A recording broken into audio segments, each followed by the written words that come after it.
ඇයි දන්නවද කාලේ ඉස්සරහට විතරක් ගමන් කරන්නේ? ඇයි ආපස්සට නොයන්නේ?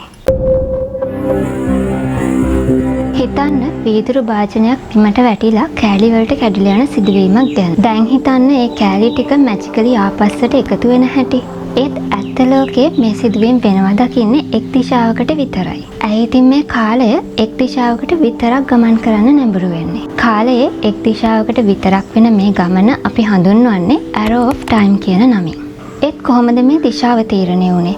මේ ප්‍රශ්නෙට පිළිතුර රඳා පවතින්නේ තාපගතික විද්‍යාවේ මූලික සංකල්පයක් වන එන්ට්‍රොපි කියන සංකල්පය මත. එන්ට්‍රොපි කියලා කියන්නේ විශ්වයේ නිරවුල්භාවය පිළිබඳ මිනුම. තාපගතික විද්‍යාවේ දෙවන නියමයෙන් කියවෙනවා යම්කිසි පද්ධතියක් ස්වභාවිකවම නැඹුරු වෙන්නේ ඒ පද්ධතියේ එන්ට්‍රොපිය වැඩි කරගන්න. එහෙම නැත්නම් අවුල්භාවය වැඩි කරගන්න කියලා. ඕඩර්ඩ් ස්ටේට් එකක ඉඳන් හැම වෙලේම ඊට වඩා ඩිස්ഓඩර්ඩ් ස්ටේට් එකකට යන්න.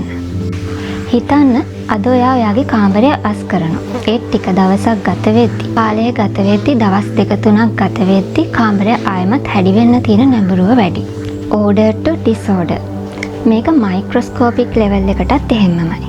හුලම් පුරවල ගැට ගහලා තියෙන බැලුමක් ලිව්වම වායු අංශු වල හැසිරීම බලන්න. එකට හැරිලා තියෙන වායු අංශු හැමතැනම විසිරීලා යන්න පටන් ගන්නවා. ඒත් අවුල්බව වැඩි කරගන්න ස්වභාවිකවම තියෙන නැඹුරුව නිසා. පදාර්ථයේ පීඩනය වැඩි තැනේ සිට අඩු තැනට ගමන් කරන්නේ, තාපය වැඩි තැනේ සිට අඩු තැනට ගමන් කරන්නේත් ස්වභාවිකවම එන්ට්‍රොපිය වැඩි කරගන්න තියෙන නැඹුරුව නිසා. මහා පිපුරුමත් සමග විශ්වයේ ආරම්භයේදී විශ්වයේ තිබුණේ highly ordered state එක. hot, dense. එන්ට්‍රොපිය ඉතාම අඩුයි. විශ්වයේ ප්‍රසාරණයේදී මේ තිබ්බ ordered බව නැත්තම් නිරවුල් භාවය එන්නම අඩු වුණා. එන්ට්‍රොපිය වැඩි වෙනවා. තාරකා ග්‍රහලෝක මන්දාකිනි බිහි වුණා. මෙන්න මේ විශ්වයේ අවුල් භාවය හෝ එන්ට්‍රොපිය වැඩිවීම තමයි කාලයටහි දිශාව ලබා දෙන්නේ. භෞතික විද්‍යාවේ සමීකරණ කාලයේ ඉස්සරහට සහ ආපස්සට කියන දිශාවන් දෙකටම බලංගු වුණත් එන්ට්‍රොපිය වැඩිවීම තමයි අපිව කාලයේ ඉස්සරහට අරගෙන යන්නේ. අපිව ඊයේ දවසේ ඉඳන් හෙට දවසට අරගෙන යන්නේ. මේ ගැන තියෙන තවත් මතයක් තමයි අපිට අතීතයේ මතක හිටින්නත් අනාගතයේ එහෙම නොවෙන්නත් එන්ට්‍රොපිය හේතුවක් කියන එක.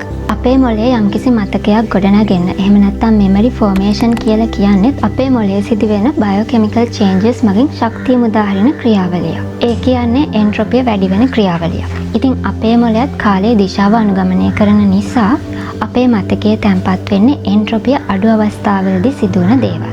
හැබැයි මේක තවමත් පරීක්ෂණ මට්ටමේ පවතින සහ තවමත් විවාදයට ලක් වෙන මතයක් විතරයි.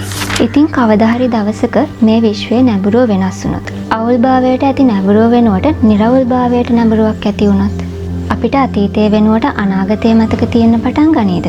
කාලය ආපස්සට ගමන් කරන්න පටන් ගනීද?